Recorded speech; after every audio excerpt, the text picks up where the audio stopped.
Good morning, everyone. As you heard, I'm an engineer. I happened to win a little prize in chemistry last year. I get accused of practicing chemistry without a license. But my inspiration comes from the chemistry of the biological world. Human chemists think they're clever, but the chemistry of the biological world that has figured out how to take simple, abundant, renewable resources and convert those into marvelous molecular machines, into life, is a tremendous inspiration. And if we're going to feed, clothe, house 10 billion people without destroying our beautiful natural world, we have a lot to learn from nature. Now, who does this chemistry? This chemistry is carried out by molecular machines, catalysts, DNA-encoded protein catalysts of life called enzymes.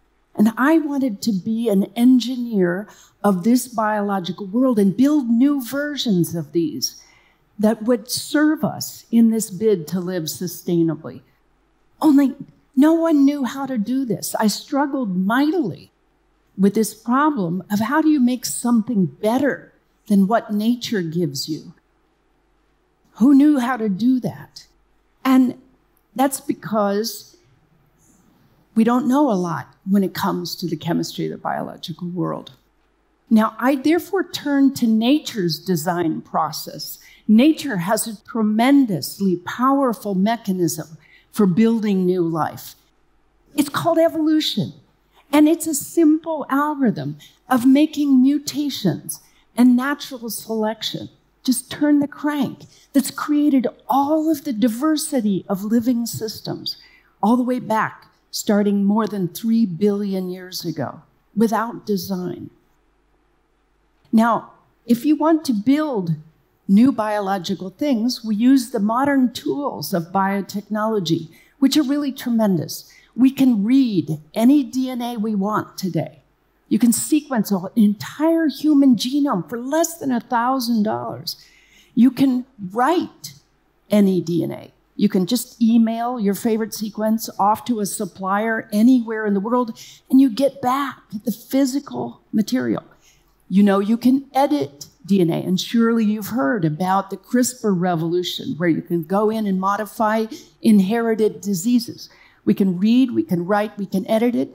But what we don't know how to do, and this is the problem that I work on, how do you compose DNA? How do you compose the code of life? It's like a Beethoven symphony. It's stunningly beautiful. It's intricate. No one knows how to compose like that, but evolution does. So that's the idea. Use evolution to move into the future. And I figured out a mechanism for doing that some years ago, that basically you use random mutation and natural selection and turn that crank of evolution to create new biological molecules that will help us. And so everything from the enzymes in your laundry detergents to catalysts that make pharmaceuticals or used in textiles, agriculture, have been made using a process that we developed in the 1990s. I want to share with you a few examples of how we use evolution in my laboratory, companies that I started with students out of California Institute of Technology. One of those we founded in 2005 to make the precursors to jet fuel from renewable biomass. Many airlines now fly on this fuel that's made basically from the sunlight and carbon dioxide that gets stored in biomass, in plants. They knew how to do this. They store that for us. You can use engineered microorganisms to convert that into jet fuel. And that's made in a refurbished ethanol plant, because we know that ethanol is better for drinking rather than driving. And so that's now available for use in airlines. Another venture, much more recent, started by 2 students and me, is trying to use insect sex interfering with insecticides to replace toxic pesticides. We desperately need to find alternatives to pesticides that are damaging and destroying beneficial insects. And here's a tremendous pest that's in South America and all over the world. This caterpillar can damage corn, destroy an entire crop. It's a problem throughout South America. And one of the terrifying things is that resistance to the pesticides used to control this is rapidly spreading. What will we do? Well, it turns out that you can interfere with the mating of these insects because the male follows the female using a little molecular plume. It's like her Chanel number 5. So you spray a little bit of that in a field and you confuse the males. He can't find her because suddenly she's everywhere. Then there's no babies, right? No mating, no babies, and no damage to the crop. What Provivi figured out how to do is encode these insect pheromones inside of microorganisms so that you can make ton quantities of those. And now, for example, these Mexican farmers, they don't use genetically modified crops to combat pests. They've been using these pheromones in their fields, getting much higher yields and reducing the use of pesticides by a significant amount. How about innovation? A lot of this is using the chemistry of the natural world and optimizing it, moving it to different places. But how about chemistry where the natural world, as far as we know, has never even gone? How about using evolution to go where no one has gone before?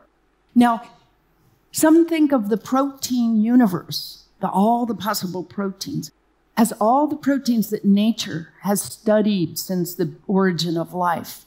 And that's called biology. And that's a little tiny fraction of the possible proteins. This much bigger space is my playground as an engineer. Here lies the cure to cancer. In this space, not just the cure to cancer, the cure to other diseases, the cure to the energy crisis, maybe even the cure to death and taxes is over here. And the question is, how do you use evolution to find that? Let me give you an example of chemistry that everybody has to have a periodic chart. One periodic chart per day. This is yours. The chemistry of the biological world is vast, but it's not unlimited. And biology has learned how to make bonds between carbon and nitrogen, oxygen, sulfur, a few other things. There's whole parts of this periodic table where biology's never gone. This is human chemistry. So what could we do? Consider silicon, for example. Here's carbon-silicon bonds. It's the second most abundant element on the Earth's crust, yet there's no carbon-silicon bonds in the biological world. You have them all over you, in your hair gels, in your earbuds, in paints, caulk sealants. There's 50 products in this room made from carbon-silicon bonds. But that's human chemistry, and humans do it very poorly, using hundreds of millions of dollars worth of platinum, whose mining alone leads to huge environmental degradation. When we figured out how to evolve enzymes and genetically encode carbon-silicon bonds, we were able to do that. And if you're interested in that, there are longer talks about this on the internet. When we were able to do that, our very boring chemistry paper was brought to the entire world by journalists. And you'll hear more about this afternoon. So journalists translated our boring chemistry paper into stories that people would appreciate. And I don't know if you watch Star Trek, but here Captain Kirk and Spock are looking for the horta inside the rock, the life inside a rock. Got the story all wrong. And in fact, no one read my paper. They read this, and it mutated as it went all over the world. But it was fun nonetheless. So in just 2 years, however, we added 2 whole new elements to the periodic chart of the biology, of the chemistry of the biological world. which means that we're just scratching the surface. In the future, we should be able to make what we need using biological systems. And all this brought me the greatest accolade of my life. When I appeared on the television show, The Big Bang Theory. I don't know if you watch this show. Yeah, okay. It's, for those who haven't had the pleasure, it's about really big nerds at my school, the California Institute of Technology, who go from being endearing graduate students to becoming annoying professors who are lobbying for Nobel Prizes. And that's why I appeared on the show, because they're trying to lobby me for that.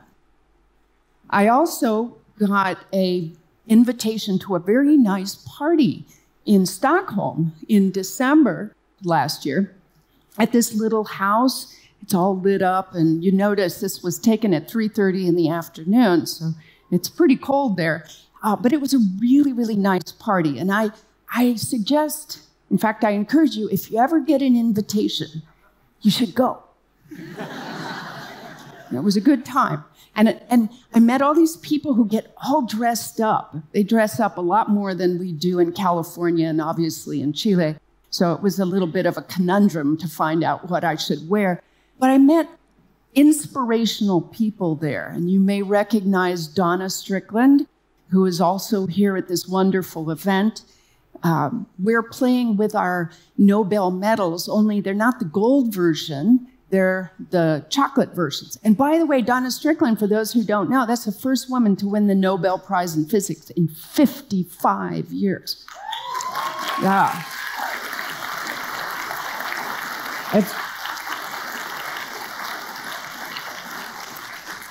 2018 was a good year for science, for women in science. In any case, they don't give us our gold medals because Nobel laureates are a little bit forgetful, and they're known to leave them lying about. So now you don't get your gold medal until you get on the airplane and go home. So we had to content ourselves with chocolate. I want to leave you with this last idea. First of all, science is fun. But the biological world, the science of the biological world, the ability of the biological world to make things is something that we need to learn how to do. And her design process of evolution has no equivalent in the human world of engineering. It works at all scales, from molecules to ecosystems. And it's this simple algorithm that we are just learning how to use. And I know a lot of you are interested in tech, and you talk about the Internet of Things. That Internet of Things can't hold a candle to the Internet of living things that's constantly adapting to change, that's constantly communicating, that's transferring DNA back and forth. And yes, you are getting DNA from all those microbes that live in you. And it's solving problems. It's the ultimate in crowdsourcing of problem solving. And it's something that we can learn a great deal from. And one of the most important lessons we can learn from the biological world is that all of this innovation comes straight out of diversity, the diversity of the genetic material, the diversity of life that gets recombined in different ways. And without that diversity of ideas in science, it's the same thing. We are doomed to extinction. We need to promote that. So thank you very much for having me.